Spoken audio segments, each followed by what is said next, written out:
Welcome back, ladies and gentlemen, to what will be the second game in the Golden Esports League of the evening.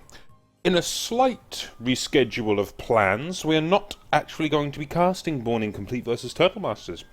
Due to the Swedish casters having network issues tonight, I will be handling their game, so I will be casting Simple 5 versus Drakdräpare. I'm going to get flamed for pronouncing that wrong, I'm fully aware. Either way, we're loading into the game, and then we are good to begin. This is a game that I'm going to be looking forward to. I love casting these two teams. Drak have done some amazing things. They even qualified for the ESL recently. They will be going up against some of the best teams in the game. It is going to be phenomenal to see them go to the next level with their game. And Simple 5, they have been a staple in this tournament so far. They've maybe trailing on the board, but they've always shown up. They've always wanted to compete. They've always tried to get better, and for that reason, Simple 5 have my respect. But, well, we're all loaded in. Here we go, ladies and gentlemen. Drakdräpare versus the Simple 5. Radiant Team Ban. And it just raises the question, what draft are we going to see this time? Simple 5 do like to run the Dazzle, but I'm not sure Drak will let that go through. Drak, on the other hand, love to run aggressive Blink Dagger heroes. We've seen, and he patented the name, Solan is the Solentar War Runner. Is very effective with that hero, and it's not banned out. So this could be a very big opening here for Solan. The Dazzle gets taken out, Ember taken out, Invoker and Lycan all gone, and first pick will be the AA, which in all honesty, I have no surprises on that. AA has been a 100% pick and ban throughout this entire tournament, and you just have to respect his potential damage. Radiant Team Pick. But there is the Centaur that I pretty much expected, and a Bat Rider to go with the mid lane, or potentially the jungle. However, I should expect with the Centaur being picked up by Solan and going bot, we've got Bat Rider, which will most likely be mid played by Easy, as we've seen in the previous game. I'm looking for some kind of push hero for Steph style, maybe a Chen or an Enchantress. He loves to play that style of hero. And maybe a Gyrocopter for the 8 Mother. On the flip side of this coin, however, we do get a Tidehunter picked up and an immediate Rubik ban by Simple 5. They don't want to risk a stolen Ravage. Completely understandable. Drak will take out the Chen, or take out the Enchantress and the Venomancer, which will signify the Chen, so there'll be no creep stealing there. And this is one of Steph Styles' signature heroes. Most importantly, it is one of my favourite to see him play. He has such good micro skill, and we're going to be looking for early push on the towers. To go with this, maybe a VS that can work, or potentially, in the terms of supports, we could see an Assassin. Not unheard of, but I would be more inclined to expect a Shadow Shaman. Frigalite's Shadow Shaman has been his signature hero throughout the tournament as well, so we certainly have an all-star lineup at the moment for Drak. The Lifestealer and the Rubik, Enchantress and Venomancer are all banned out, so where do we go with Simple 5 next? To go up against a Chen, maybe something like a Doom. Doom can work here. Doom will help limit the Chen army, help keep pressure on the enemy with Doom, and hopefully look for some kind of damage potential. Also, he can carry the mech very early in the game, depending on how much farm this Tide is going to be getting, which can be a very rough scenario. So, it's up to Simple 5 what they want to do with this. Personally, I would expect to see maybe the VS or a Visage. There's the Vengeful Spirit. That's to pair up with the Ancient Apparition and look for that pure damage potential out of the Chilling Touch. Visage, usually more common, but VS, combine it with the Aura and you have the makings of a very early damage-oriented lineup. Especially with a Tide.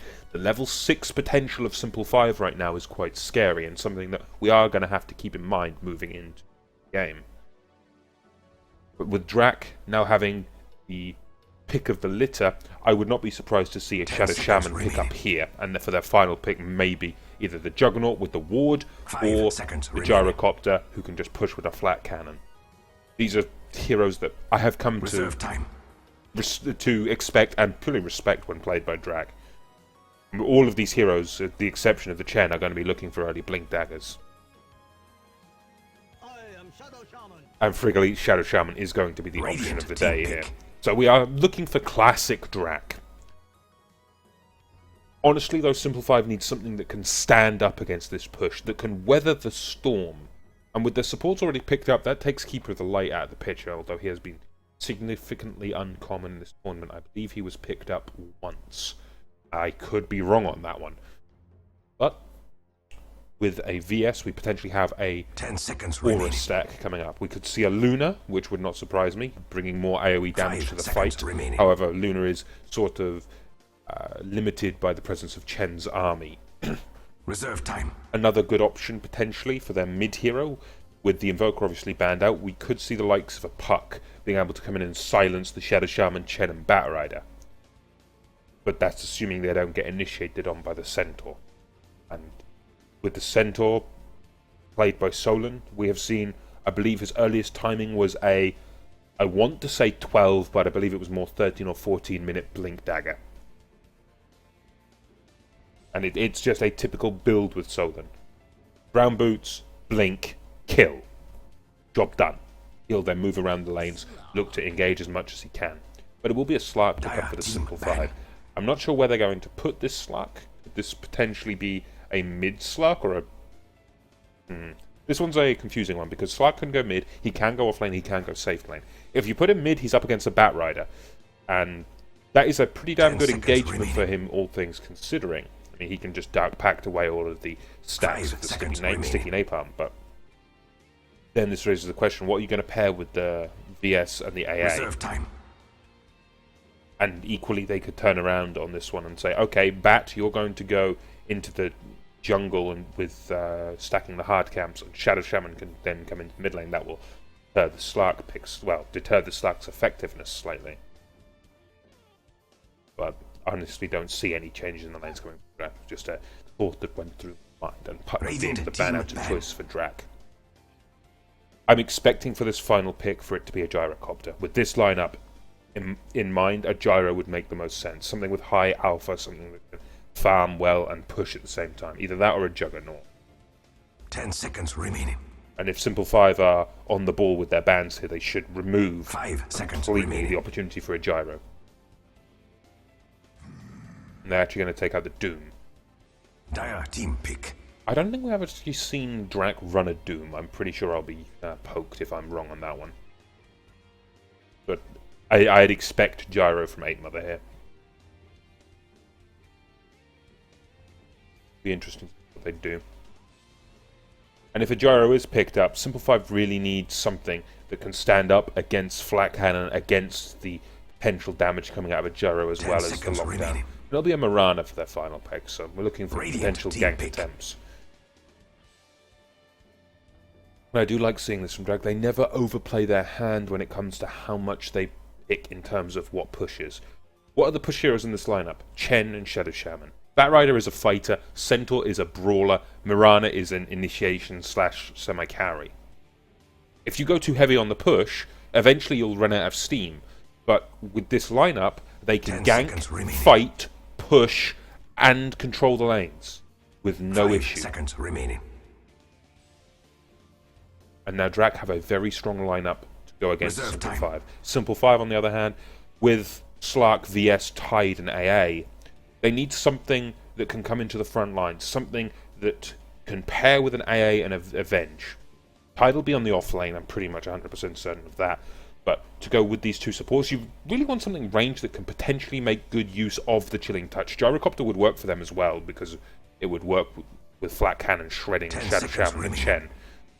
Other options that you can pick that would be a good range carry for 5 this, seconds Luna wouldn't remaining. work, she's too short range. Weaver is certainly a good choice, especially with that Gemini attack. Didn't occur to me till just now. There's part of my mind still thinks of Weaver as a bit of a off-lane hero, but that's my own failing. I've watched too much Dota from months back where Weaver was still mainly picked in the off-lane. But going into this game, we have two interesting lineups. We have two very well-played and well-thought-out teams, and I shall go ahead and introduce them. We have Frigolite playing the signature Shadow Prepare Shaman. for battle. We have 8 Mother on the Mirana. EZ on the Bat Rider once more. I believe this is the third game in a row. Solon on the Solentar Warrunner. And finally, Steph Style on his signature hero, the Chen. We have a slight ping issue, which I'm hoping is not going to impact this game. On the flip side of this coin, however, for the simple 5, we have MTN LOL on that Slark. We have Teacup on the Visage. Sorry, Vengeful Spirit. We have Jonil on the Tide. Stibby on the Ancient Apparition. And finally, Dagaz on the... And in all honesty, with these two lineups, and based on the experience of the teams, I'm going to put my money on Drakdräpare. They've played impeccably well throughout this tournament, and I look to see how well they perfect their game in this. Not only how they perfect the game, how they play it out, what decisions they make that are different from the previous game. Do we see potential for, with the lineup against the Tide, an early Ravage? Do we see earlier BKBs from Mirana, from the Bat? Maybe BKB before 4-staff?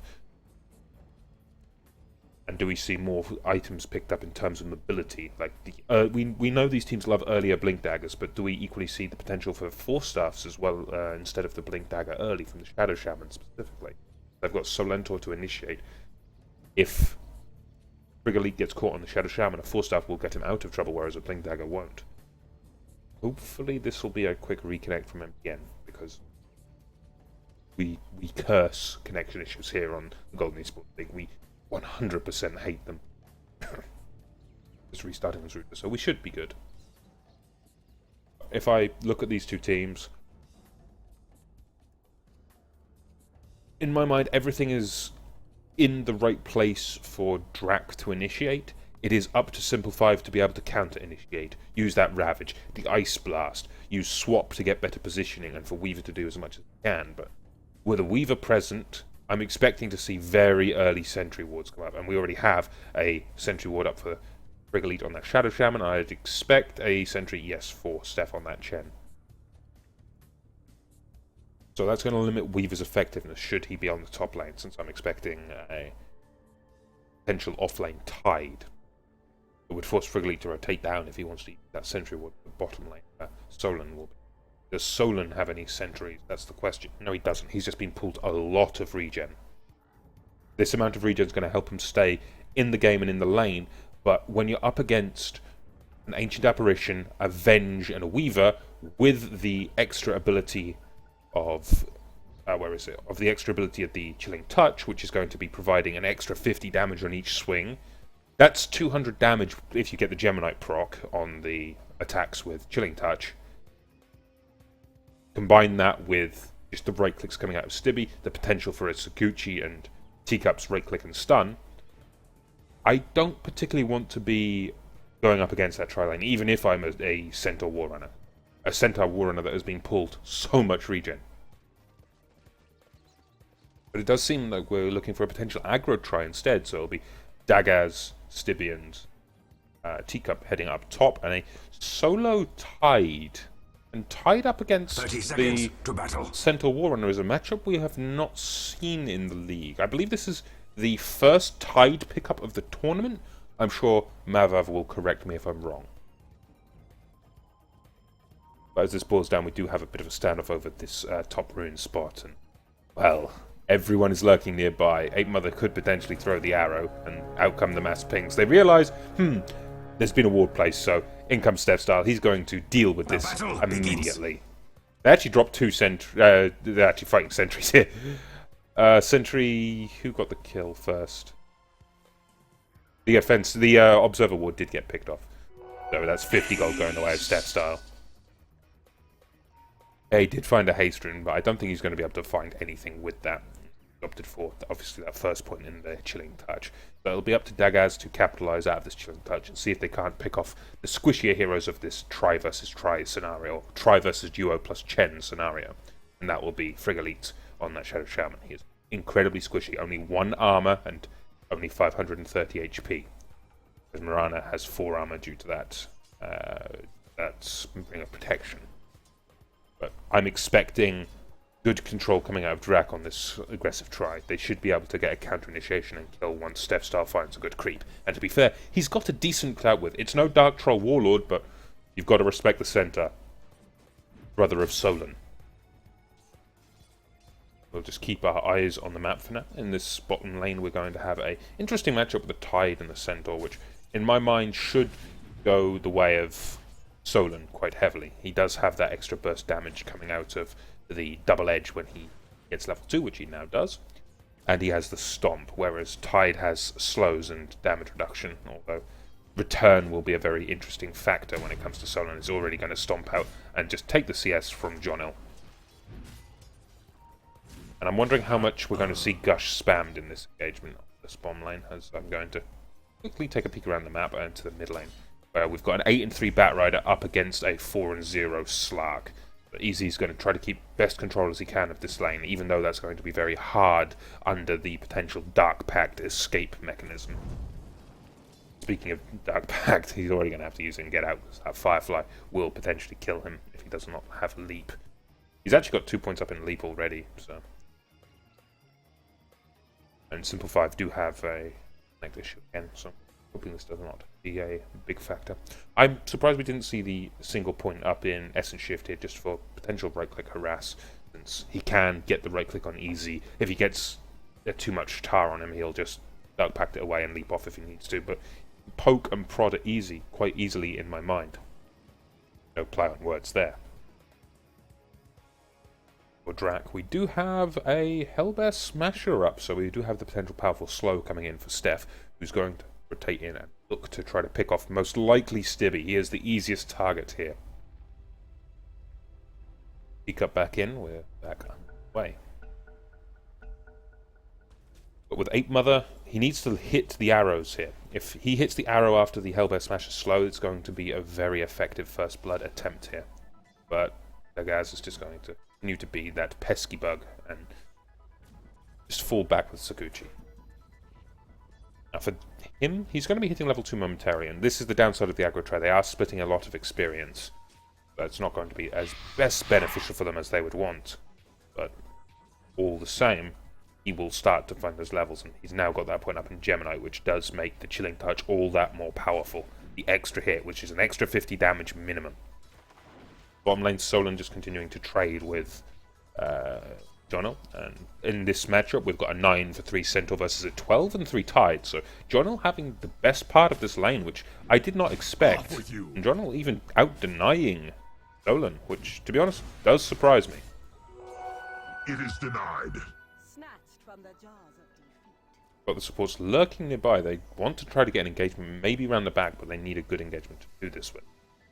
They're also trying to deny the jungle from Steph Style, but he is quite easily holding his own.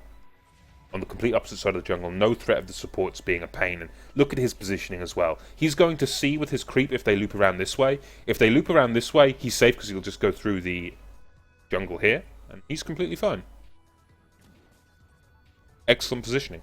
What I do like to see. For Ape Mother, what do we have coming up for him? He's level 3 already. He's got 2 points up in that Sacred Arrow, which, honestly, this build does surprise me slightly, because generally you'll see only a single point in the arrow and multiple points up in the Starstorm, since it'll do more damage mathematically.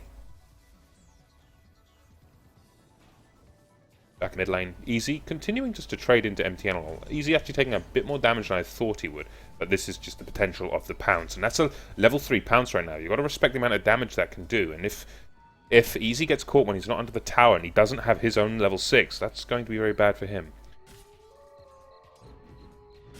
Got a more laid-back game than I usually would expect out of both of these teams. Both of these teams do tend to be that little bit more aggressive than this. It's really the aggression that spells how these teams work, especially when those blinks come online. Speaking of blinks, we're going to start pooling gold for Solon's blink, as on the top lane we do have Frigolite getting caught out of position by that combination of the Chilling Touch, but Stib did get stunned up by a Marana Arrow. Not going to be able to capitalize off this. Or are they? In comes the Darktroll Warlord. Chen is rotating in as well. One right click from the Chen will pick off the AA. And now they're looking for Teacup. Do we have an arrow coming out of the Marana? Yes, we do. 100 mana is ready to go. If they potentially get daggers, they do find the Vengeful Spirit and the Weaver. Double kill up for Steph Style. And a 3-for-1 trade in favour of Drakdräpare. And as far as I'm concerned, this engagement is not what Simple 5 wanted. They may have got the first blood, which is that extra little bit of gold, but they gave 3 kills worth of experience to a Chen and a Marana. Marana's going to love this. She's got more points up in her arrow now, as well as having her Moonlight Shadow. Chen, in the meantime, did get level 5 off that. He's got 2 creeps available to him, and he's going to be looking to start pushing down towers in limited time. He's also going to be working on that Hand of God as soon as humanly possible, and for him, I'm expecting early arcanes, the mechanism, just the general works out of a Chen. And it'll be up to Steph Style to make these plays happen. In the mid lane, we do have the continued standoff between the Slark and the Batrider. And MTN isn't finding any of the initiation he wants to. Against a Bat, it can be quite easy, but easy is just keeping control of this lane quite well. Keeping it pushed, keeping Slark on the back foot. If Slark jumps in, he's going to be under all of those creeps as well, unless he uses his Shadow Dance, which, in my mind, Shadow Dancing, try to get away from a Batrider, is a small effort in futility, because those sticky napalms will still be dropping. Solon, just under half HP on the bottom lane, up against Jonil. Jonil is winning this lane quite handily. He's up 2 CS, he's up a deny, and in all honesty, even though they're both 6, as we do have a TP going top, potentially looking for that Ravage, especially with those Arcanes and a Smoke, this is very big for Simple 5 if they can get a good engagement with this very early Ravage. And this is a 6-minute level 6 Tide with Max up and Anchor Smash. He's level 7, so looking for a good engagement. They could dive the tower. They do have Crack and Shell as the bonus. The Smoke is revealed, unfortunately, and that creep walking past has just revealed Jonil's positioning. Pings go out, and the game is up. There's going to be no risk of Drakdräpare overcommitting to this without knowing Tide is there. Steph Style, how's he doing? He's about to hit his level 6, so that's going to get him Hand of God, which is going to be key to be used after the Ravage. If he Hands of Gods immediately after the Ravage, Ravage will have pretty much done 0 damage, and it's going to be back to the auto attacks coming out of Dagaz and Stibby. Since Stibby does not have his level 6, he's only level 3. What is the Vengeful Spirit? Vengeful Spirit is level 3 as well. And we can take a look at the hero levels across the board. Batrider's 8, then we've got 7 on the Slark, as we do get a long-range arrow. We'll engage on Stib, but look at Jonil's positioning. He immediately comes forward knowing, okay, if they want to engage in this, they're going to have to go through me, and that would mean Ravage as well. Levels-wise, it's quite handily in favour of Drakdräpare. Sure, the Shadow Shaman is at the bottom of the board at level 3, but they've got a Chen who's now level 6, they've got a Mirana who's 7, and 2 level 8 cores. Going to be very effective, and last hits and denies is handily also in favour of Drakdräpare. And arrows continue to fly out, trying to just find wherever they can. In the meantime, Solon is just going to continue being Solon. He's going to try to split push and get what he can. But here comes Jonil. He's going to drop the Ravage. Does he have enough damage to bring down Solon? Definitely not. Not with the Stomp coming through. And the tower did go down, was not denied. So that's another 200 gold going the way. And that's a Blink Dagger up for Bat. Top lane, however, we do have an engagement kicking off. Steph Style does pick up the VS, but now comes in MTN, who's going to force the Moonlight to be popped. Could they get a potential re-engage here? I don't think it would be wise, but Ape Mother is certainly looking for it. The tower's not down, so he limited how close he goes, but he does find Dagaz, who manages to Saguchi last second. Middle tower is under attack. All he needed was maybe a yard or 2 more on that arrow, and it would have stunned long enough for that second auto attack to land and a potential kill. Now Easy does find the advantage as well. Slark's not in the middle lane, let's take his tower. And now the relentless push and pressure from Drak begins. This is typical Drak. Radiant's middle tower is under attack. Solon has 2,020 gold as well. He's so close to having his own BKB, and now we get the Stomp come through. Jonil in a lot of trouble here. He has no mana, and all it'll take is another double edge. 3 seconds, 2 seconds, 1 second. Double edge should land, and that's going to be the end of Jonil. That's also a Blink Dagger up for Solon. I forgot about the kick on that one. And with a Blink Dagger up for Solon and Easy, it's just looking for those kills right now. And MTN could potentially be the pick-off of choice, but it'll need rotating support to deal with this. And Solon will continue to farm up on that bottom lane. But Chen, Mirana, and Shadow Shaman will potentially take this top tier 1 with no contest. Frigolite does not have his wards yet. He's only level 4. As soon as he has those, the push will get all that more scary. But with 3 creeps for Chen, it's more than enough. Chen finds another tower. And we get a Batrider initiation. Dagaz gets completely obliterated, but manages to hobble away on 50 HP. Not quite enough there out of Drakdräpare. If they had 1 more level on Frigolite, that would have been a kill, because that would have been a 3rd point up in the Ether Shock. which would have made all of the difference in that engagement. But we're potentially looking for the tier 2 now. Are they going to be pushing into Ravage? Do they have Ravage available? Not for 25 seconds. And Drak should be keeping a counter on that Ravage timer. They know that it should still be down if they're keeping track. But now comes the potential rotation in mid lane, and this is what we're looking for. Just the starting to group up, the 5-man Dota, the push coming out of Drak. We already have the supports rotating in to try to contest this. Jonil is here. He does have Ravage available now, so that's going to be a key thing in this next fight. It's Ravage versus Hand of God, effectively. And again, it's also Solon Blink Dagger. He's looking for that initiation, but not going to go for it yet.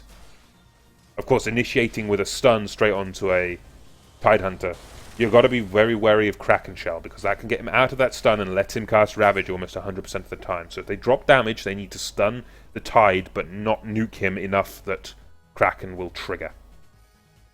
Speaking of Kraken, Gonil potentially could go toe-to-toe with Solon again. I don't think that's a fight he wants to take, though, since the pure burst damage coming out of Solon is far too high to be dealt with at the minute, and he didn't opt for the points in return which we would normally see this time round. 8 Mother getting chased out by Dagaz, but I don't think there's going to be any complete follow-up on that one. Radiant's bottom tower is under attack. I feel sad for them. With Stibby rotating in, though, we could see the Chilling Touch and potential for a kill here. With Chilling Touch dropping, Cold Feet as well, Radiant's bottom Dagaz tower will is not under be able to attack. find the good initiation, but in the meantime, Solon lurking in this mid lane does have Chen with him. Solon and Steph Style can potentially bring down this tower on their own. Don't underestimate that power of the Centaur. And that Centaur's about to get his level 2 ult. He's just hit level 10, so he's a mere 500 experience away now from getting that. And then we're potentially looking for the initiation, as we do get pings coming out onto Dagaz. They know, however, that Solon is here. He walked over a ward. Not going to be an easy initiation at all. Back on the bottom lane, Easy, looking to just continue pushing. Now he's pushing the tier 2 on the bottom lane. This is 3 lanes of push. This is typical Drak. The support are thinking, okay, where do we go? Wherever they go, the support are just, the team of Drak are just going to back off. Easy will just Firefly away, and Frigolite's going to hide in trees. He's got a TP on him, so he's fine. He's just soaking up experience right now. And when those wards come online for Frigolite, it's going to spell big trouble for Simple 5. And we're going to use this opportunity, this lull in the action, to take a quick look at the graphs. Experience-wise, we've got about a 7.5k lead in favour of Drak, but this is all down to Steph Style effectively being in the jungle and not getting another lane of another tri-lane. But now Jonil gets initiated on, potentially takes a lot of damage, but Ravage will drop. Now they're going to look for the counter kill on 8 Mother, but in comes the double edge. More than enough damage. Now trying to block out MTN, but doesn't manage to do so. Now Solon's going to potentially re-engage, but going on to MTN lol will be enough with the double edge. The kick on that one is enough to pick up a double kill. And Solon's going to be forced back now by Dagaz's Weaver. But in my mind, it's starting to become a very steep hill for Simple 5 to climb back out of. And we didn't even take a look at the gold.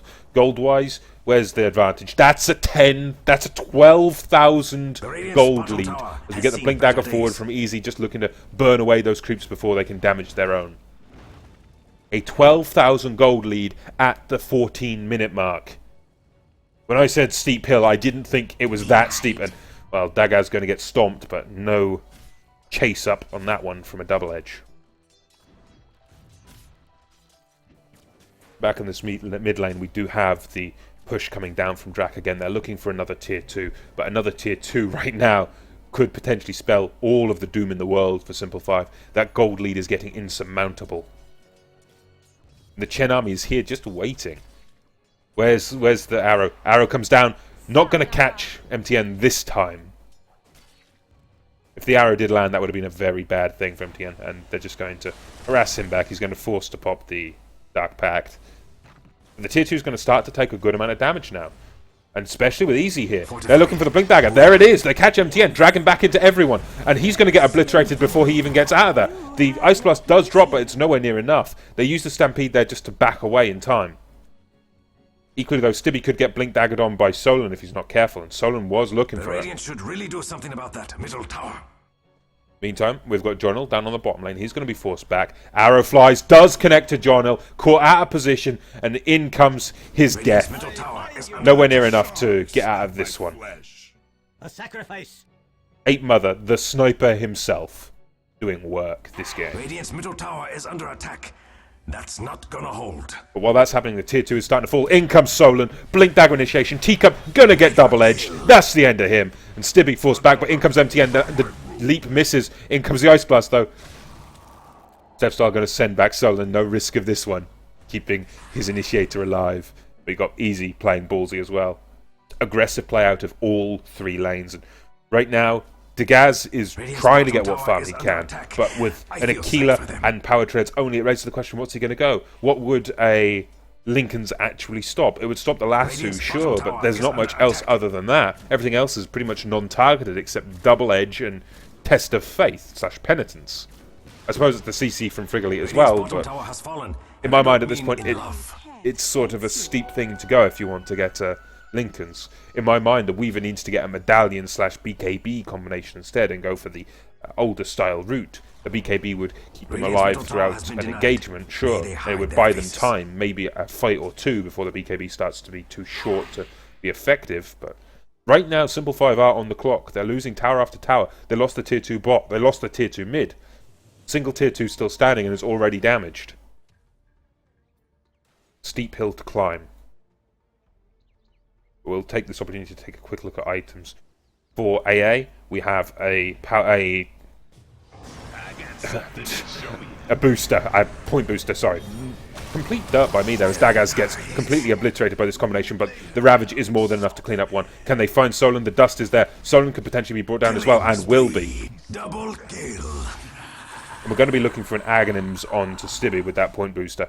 That will give him potentially the strongest the strongest Aghanims upgraded ult in the game, as we do get a Blink Dagger up for John L as well. I'm going to come back to John L with the Blink Dagger in a moment. That's going to be something I want to discuss. We do have a Gem of Truce available for MTN.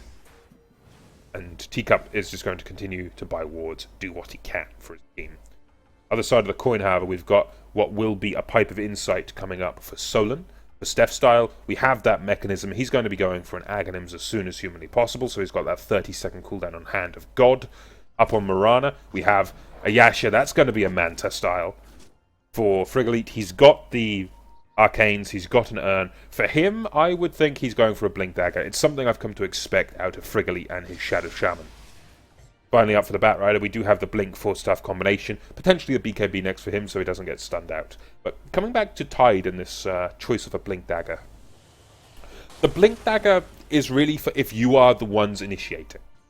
In this game, Jonil is in the role of a counter-initiator. So he can effectively walk in, and Ravage's range is pretty sizable across all levels. It raises the question of, should he have bought a mechanism? Sure, it's a bit of a mana investment if you want to use it, but the mechanism for his team, in my mind, would be 100% better than a Blink Dagger. I'm sure we can debate that one a little bit in chat, but the mech could potentially help his team survive these potentially devastating engagements from Solon or from the arrow of 8 Mother. And Weaver does manage to pick up Shadow Shaman on the bottom lane jungle, which I completely missed. Equally up on this top lane, Solon is going to continue farming up. He's got that pipe momentarily. He's a mere 25 gold away, and once that's up for him, it's going to be very hard for Jonal to find any use out of Ravage. Apart from the stun, and the stun isn't really long enough duration right now to be massive in terms of effectiveness. It's problematic in my mind. All of the damage of the Ravage is just going to be mitigated by the pipe. And here we go for a potential engagement. We'll get the Ice Blast to land. The slow is there as well, but no, Stampede. He's not going to have any of that. Dagaz is going to be going for that Lincoln Sphere, which is a curious choice in my mind. We're starting to get to the point where Lincolns will begin to fall off. And at this rate, he's not going to complete it until about the 27, 28 minute mark at this current rate of farm in my mind. And we'll take a quick look at GPMs if possible. Weaver is only 271 gold per minute, so it'll be about the 27 minute mark, I think, for a complete link. Death Stars continue to farm up in the jungle. This is really hazardous, though, for Simple 5. Take a look at the top 4 members of Net Worth. They are all members of Drak. The only one behind is the Shadow Shaman, of Frigoli, and he's still happy enough. He's only 400 away from his blink, and once he's got that blink, he is going to be infinitely more effective in these games. Teacup will find the swap on Frigoli, does get sheeped out before he can stun, and with the Moonlight Shadow, gets dusted. That's going to be the end of him. The mech does come out from Seth-Style, Hand of God as well. The wards will drop. This should be the end of Teacup, so it's going to be a support for a support. Of course, the experience will go the way of Vengeful and the side of Simple 5, whereas no experience gets picked up by Frigoli. Long range arrow does connect to John Oller. This is not good for Simple 5. In comes a long range Ice Blast combined with a Ravage. This is going to do devastating amounts of damage, and the potential turnaround. They pick up 1. Do they have enough damage to pick up 8 Mother? He's ticking down. 1 more tick. It's not going to be enough, but still, they managed to force back Drak. Solon and Easy, however, were no part in that fight, and those two are the Blink Dagger initiators for the power of Drakdräpare. Radiant's top tower is And with a blink and a pipe available now for Centaur Warrunner, or Solentar Warrunner, this is going to be quite scary should they decide to actually fight. Oh, that's not good for the Radiant. Easy has 2,800 gold available to him as well, so he's going to be looking potentially for a sheep stick in my mind. And if he goes for a sheep stick instead of the BKB, oh no, he's going to go Dagon. Completely wrong, but it's a Dagon. It's I actually don't know what to call it. Other in better logical pickups, we have an Aghanim Scepter up for Seth-Style. He's going to continue just to build his creep army and look to pressure Simple 5 wherever he possibly can. But in the meantime, top lane, we do have Solon continuing to shred a tower. It will be picked up by Centaur. Didn't manage to get the deny and forces the ult to pop out of Solon. Does he manage to get out of this one? Yes, he does. Forstaff won't break a TP, lad. And Solon is away and safe. Maybe should have focused on denying the tower from Simple 5. I am unsure on why they didn't. But the gold lead is still there for... Holy hell. The gold lead is still there for Drakdräpare. 20,000 gold lead now, as well as a 15k experience advantage. MTN on this Slark, he's going to be going for a Shadow Blade, so he's going to try to do what he can to pick up kills wherever possible. And here's a Blink Dagger for Frigoli now online, so quite a scary item pickup now. This is 3 members of Drakdräpare with Blink Daggers, 1 with Moonlight Shadow and 1 with Hand of God, which doesn't need to be near his friends. And that's an Aghanim's Hand of God now, so the cooldown is 30 seconds. Every 30 seconds, that's a 300 heal coming out of him, and that's before you count the mechanism. If he is actually in the fight with his army, the mech is another, what, 200? 250 health? Plus you count a pipe, which is another 400 effective HP against magical sources. It's a very high effective HP coming out of Drakdräpare, especially in a 5v5 fight. Everyone is suddenly, oh, 950 HP more should all of the healing be used, and there's no overhealing from mech and Hand of God. And that's assuming there isn't a second Hand of God usage in a fight, should a fight go long. Quite a worrying prospect there for Simple 5. Now we've got the Blink Dagger available, as well as almost level 2 wards coming up for Frigoli. There could potentially be waiting on that to look to push the high ground. Level 2 wards, of course, do considerably more damage, 15 per ward per hit. Radiant's top tower is Gonna under mess around with MTN up on this top lane. The Chen army is here, potentially looking for whatever kills they can on him, and Solon just going to continue farming up. What's his next item going to be? It's going to be a Heart of Tarask, which will just amplify that amount of damage with return. And it is time for the big man as well. Wards are dropped. Roshan's going to be the order of business. And this should be an Aegis of the Immortal towards 8 Mother. If not 8 Mother, maybe on Frigoli, considering he has died, I believe, more in this game. On Frigoli, we have 4 deaths, or most of the team, so maybe it will be on Frigoli. An easy shot. But in the meantime, Solon and Seth-Style will continue pushing lanes and continue just keeping the pressure on Simple 5. There's going to be no hope for them to contest this Roshan. 8 Mother will pick up the Aegis. And in my mind, it's just a matter of time before we're looking for that inevitable Tier 3 push. Solon's going to be forced back. Blink Dagger does get the range. They do manage to catch Solon. Storm comes out. They manage to completely obliterate and burst down MTN. Respect the potential burst of Solon. Stomp, what's that? Stomp's like 250 magical, plus another 400 magical. Sure, Double Edge kicks him as well, but he has a pipe. He can afford it. And now comes the stomp on Dagaz. They find the last two as well. Dagaz gets completely isolated and blasted down by that Dagon. And a tier 3 push on the top lane. Could we see a tier 3 push in the mid lane as well with the army? They're waiting for the creeps, and then I think we will. Long range arrow. We get a miss, unfortunately, but the pressure is there. Now Solon in the base. Solon, that's not your base, as he gets a reactionary blink dagger out to dodge the stun. But the tier 3 mid taking large amounts of damage. In comes the Ravage from Jonal, as well as the Ice Blood. Ice Blast will unfortunately only catch Deathstar. Drops the Hand of God. In comes Solon, and Stib will take a fall. Teacup's going to be the next order of business. MTN forced to Shadow Dance away. At this point, I don't think they can hold. Just look at Drak. They're in the base. They don't care. And we even get another jump. Teacup gets obliterated by Solon. Solon, that's not your fountain, man. Dagon, used, brings down MTN. Dagaz being the sole standing survivor. And he doesn't, Solon does not even care. He's just lurking. As he can. 8 Mother now, looking to throw arrows into the well. Radiant's middle barracks are under attack. This is quite the camp, and just look at this. They're buying items from the enemy fountain. Dagon, what was that level of Dagon? That's a Dagon 4, that's a Heart of Taras, and a Desolator as well for 8 Mother, as Weaver obliterated. He never had any right of exiting his fountain. And they throw the Ice Blast, it hits Solon, but Solon just has too much health. He ain't gonna shatter.